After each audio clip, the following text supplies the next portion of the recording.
यह कहानी अत्यंत प्रभावशाली और प्रेरणादायक है, जिसमें युधिष्ठिर के संघर्ष, परिवर्तनों और अंततः धर्म और न्याय की स्थापना की यात्रा का सार प्रस्तुत किया गया है।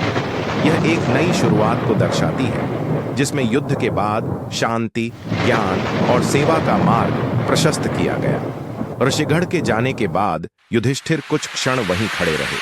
सूर्य पश्चिम की ओर झुक चुका था। नदी की सतह पर सिंदूरी किरणें थिरक रही थीं। उस क्षण युधिष्ठिर को पहली बार लगा, जीवन फिर से बह सकता है, जैसे यह नदी।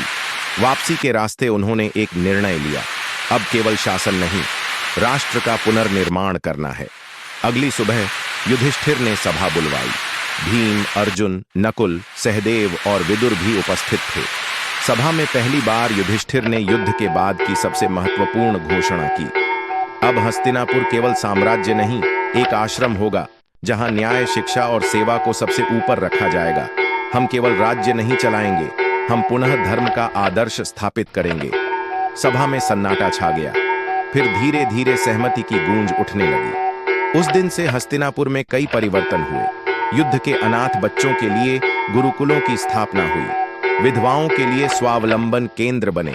युद्ध विध्वंसित गांवों को पुनर्निर्माण सहायता दी गई। क्षत्रिय शिक्षा के साथ साथ लोक कल्याण की शिक्षा को अनिवार्य किया गया।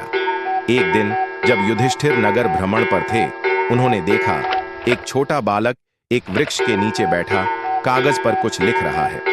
युधिष्ठिर ने पास जाकर पूछा, क्या लिख रहे हो बालक?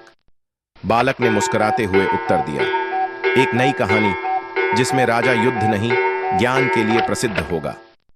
युधिष्ठिर की आंखों में नमी आ गई। उन्हें लगा ऋषिगढ़ की बातें व्यर्थ नहीं गईं। नदी अब भी बह रही थी, पर अब उसकी धारा में आशा थी।